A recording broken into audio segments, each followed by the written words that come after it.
అనంత కరుణామయుడు అపార కృపాశీలుడైన అల్లాహ్ పేరుతో ప్రారంభిస్తున్న సూర్య అన్నూర్ 11 నుంచి 20వ ఆయత్ వరకు 2వ వరకు. ఎవరైతే ఈ అపనింద కల్పించి తెచ్చారో వారు మీలోనే ఒక ముఠా. ఈ సంఘటనను మీ విషయంలో కీడుగా ఎంచకండి. నిజానికి ఇది మీ కొరకు మేలైనదే. ఇందులో ఎవరెవరు ఎంతగా పాలు పంచుకున్నారో అతను అంతే పాపం మూట కట్టుకున్నాడు. మరే వ్యక్తి దీని బాధ్యతలో పెద్ద వాటాను తన నెత్తిన వేసుకున్నాడో అతనికైతే అత్యంత ఘోరమైన యాతన లభిస్తుంది. మీరు దీన్ని విన్నంతనే అప్పటికప్పుడే విశ్వసించిన పురుషులు, విశ్వసించిన స్త్రీలు తమను గురించి తాము ఎందుకు మంచిని ఊహించలేకపోయారు, ఇది పచ్చి అపవాదు అని ఎందుకు చెప్పివేయలేదు, వారు తమ నిందకు నిరూపణగా 4 సాక్షులను ఎందుకు తీసుకురాలేదు, ఇప్పుడు వారు సాక్షుల్ని అసలు తీసుకురాలేకపోయిన కారణాన అల్లాహ్ వద్ద వారే అసలు అబద్ధాలాడేవారు. మీ పైన ప్రపంచంలోనూ పరలోకంలోనూ అల్లాహ్ అనుగ్రహం కరుణా కటాక్షాలు లేకపోయి ఉన్నట్లయితే మీరు ఏ విషయాలలో నిండా మునిగిపోయారో వాటికి శాస్తిగా మహా విపత్తు మిమ్మల్ని పట్టుకునేదే. కాస్త గమనించండి. అప్పుడు మీరు ఎటువంటి ఘోరమైన తప్పిదం చేస్తూ ఉన్నారో అప్పుడు మీ నోళ్ళు ఒక్కదాని నుండి మరొకటి ఆ అబద్ధాన్ని గ్రహిస్తూ పోతున్నాయి. ఇంకా అప్పుడు మీకు ఏమాత్రం తెలియని విషయాన్ని మీరు మీ నోటితో పలుకుతూ పోతున్నారు. దాన్ని ఒక సాధారణ విషయంగా భావిస్తూ ఉన్నారు. నిజానికి అల్లాహ్ దృష్టిలో అది ఎంతో పెద్ద విషయం.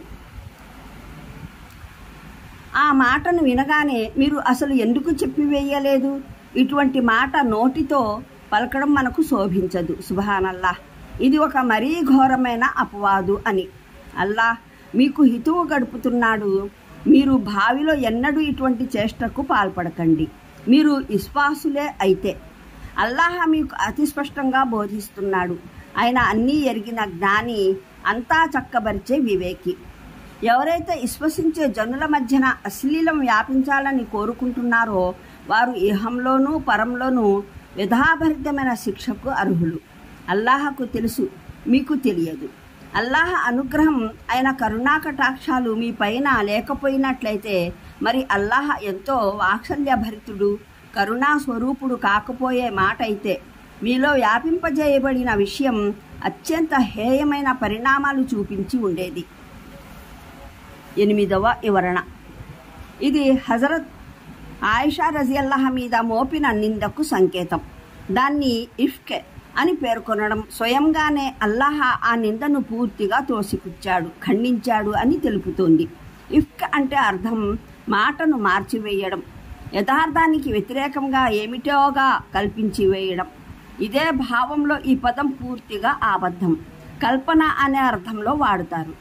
ఏదైనా ఆరోపణలను గురించి ఈ పదప్రయోగం జరిగితే దాని అర్థం అది అశాంతం, అపనింద అని వస్తుంది. ఇక్కడి నుండి ఈ సూరా అవతరణకు అసలు కారణమైన సంఘటన పట్ల వ్యాఖ్య ప్రారంభమవుతుంది. ప్రవేశికలో మేము దాని ప్రారంభ భాగం స్వయంగా మహానీయ ఆయేషా ఉల్లేఖనం ద్వారా ఉటంకించాము. తరువాతి గాథను సైతం ఆవిడ గారి నోటనే వినండి. ఆవిడ గారు ఇలా నుడివారు. ఆ అపవాదు వదంతులు దాదాపు 1 నెల నాళ్లు నగరంలో తిరుగాడుతూ ఉన్నాయి. ప్రవక్త మహానీయులు సల్లల్లాహు అలైహి వసల్లం తీవ్రమైన వ్యధకు లోనై ఉన్నారు. నేనేమో రోధిస్తూనే ఉన్నాను. నా తల్లిదండ్రులు అత్యంత ఆందోళనకు, దుఃఖానికి, బాధకు గురై ఉన్నారు. చివరికి ఒక రోజున ప్రవక్త శ్రీ సల్లల్లాహు అలైహి వసల్లం ఏం చేశారు? నా దగ్గర కూర్చున్నారు. ఈ మొత్తం కాలంలో ఆయన ఎప్పుడూ నా వద్ద కూర్చోలేదు. హజరత్ అబూబకర్, ఉమ్ము రూమాన్, మహానీయ ఆయేషా తల్లి అనుకున్నారు ఈవేళ ఏదో నిర్ణయాత్మకమైన విషయం జరగనుందని. అందువల్ల వారు ఇరువురు దగ్గరికి వచ్చి కూర్చున్నారు. ప్రవక్త శ్రీ సల్లల్లాహు అలైహి వసల్లం ఇలా అన్నారు, ఆయేషా, నాకు నీ విషయంలో ఈ సమాచారాలు అందాయి. నీవు నిర్దోషివి అయినట్లయితే అల్లాహ్ నీ విముక్తిని వ్యక్తపరుస్తాడని ఆశిస్తున్నాను. కానీ నీవు ఒకవేళ నిజంగానే ఏదైనా పాపానికి లోనై ఉన్నట్లయితే అల్లాహ్ వైపునకు మరలి తోబా చెయ్యి, క్షమాభిక్షకై వేడుకో. దాసుడు తన పాపాన్ని అంగీకరించి తోబా చేసుకున్నట్లయితే అల్లాహ్ క్షమించి వేస్తాడు. ఈ మాట వినగానే నా కన్నీళ్లు ఇంకిపోయాయి. నేను మా నాన్నగారికి విన్నవించుకున్నాను. మీరు దైవప్రవక్త మాటకు జవాబు చెప్పండి అని. ఆయనేమో, అమ్మా, నేనేమని చెప్పాలో నాకే బోధపడటం లేదు తల్లి అన్నారు. నేను మా అమ్మను అడిగాను, మీరైనా ఏదో చెప్పండి అని. ఆవిడ కూడా అలాగే బదులిచ్చారు. నేను హైరానా పడిపోతున్నాను. నాకు అగమ్య గోచరంగా ఉందమ్మా, ఏమని చెప్పను అన్నారు. దాని మీదట నేనే అన్నాను, మీ చెవులకు ఒక మాట ఎక్కింది, అది మీ మనస్సులో తిష్ట వేసుకుంది. ఇక నేను ఏ పాపము ఎరుగనని చెప్పినా అల్లాహ్ సాక్షి, నేను నిర్దోషిని, మీరు మాత్రం నమ్మరు. అలా కాక నేను అనవసరంగా చెయ్యని ఒక విషయాన్ని అంగీకరించినట్లయితే అల్లాహకు తెలుసు నేను చెయ్యలేదని, అది మాత్రం మీరు నమ్ముతారు. నేను ఆ స్థితిలో హజరత్ యాహూబ్ పేరు గుర్తు చేసుకోవడానికి యత్నించాను, గుర్తుకు రాలేదు. కడకు నేను ఇలా చెప్పాను, ఈ స్థితిలో ఈ ఒక్క మాట చెప్పడం తప్ప నాకు గత్యంతరం ఏముందని. హజరత్ యూసుఫ్ తండ్రి చెప్పిన మాటనే నేను చెబుతున్నాను. సహనం ఉత్తమ రీతిలో సహనం. ఇది సంకేతం.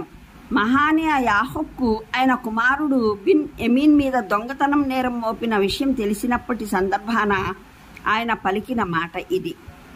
ఈ ఉదంతాన్ని సూచిస్తుంది. యూసుఫ్ సూరా 10వ రుకు ఆయత్ 83లో దీని ప్రస్తావన ఉంది. ఇది పలికి నేను నడుము వాల్చాను, మరో ప్రక్కకు తిరిగి పడుకున్నాను. అప్పుడు నేను మనసులోనే అనుకున్నాను, అల్లాహకు నా నిర్దోషిత్వం తెలుసు, ఆయన తప్పకుండా యథార్థాన్ని విడమర్చి తెలుపుతాడు అని. కానీ నా ఊహకు, ఆలోచనకు అతీతమైన విషయం నన్ను గురించి వహీ అవతరించడం, అది ప్రళయం వరకు పారాయణం చేయబడటం అనేది. అల్లాహ్ నా విషయంలో స్వయంగా నా పక్షాన పలకడం అంటే నేను అంత స్థాయికి తగనని భావించేదానిని. అయితే ప్రవక్త మహానీయులు ఏదైనా కలకంటారని మాత్రం నేను అనుకునేదాన్ని. అందులోనే అల్లాహ్ నా నిర్దోషిత్వాన్ని గురించి, నా విముక్తిని గురించి ప్రకటిస్తాడని అనుకున్నాను. ఇంతలో వహీ అవతరించేటప్పటి స్థితి ప్రవక్త శ్రీ సల్లల్లాహు అలైహి వసల్లంకు ఆవహించసాగింది. కడకు ఎముకలు కొరికే చలికాలంలోనూ ఆయన పవిత్రమైన ముఖారవిందం మీది నుంచి స్వేద బిందువులు ముత్యాల్లా రాలసాగాయి. మేమంతా మౌనం వహించాము. నేనైతే పూర్తిగా నిర్భయంగా ఉన్నాను. కానీ నా తల్లిదండ్రుల స్థితి చూస్తే కత్తి వాటుకు నెత్తిడి చుక్కలేనట్టుగా పారిపోయారు. వారు అల్లాహ్ యథార్థాన్ని ఏమని విడదీస్తాడో అని వారు లోలోనే భయపడుతున్నారు. ఆ స్థితి ముగిసిన తర్వాత ప్రవక్త శ్రీ అపారమైన ఆనందంతో కనిపించారు.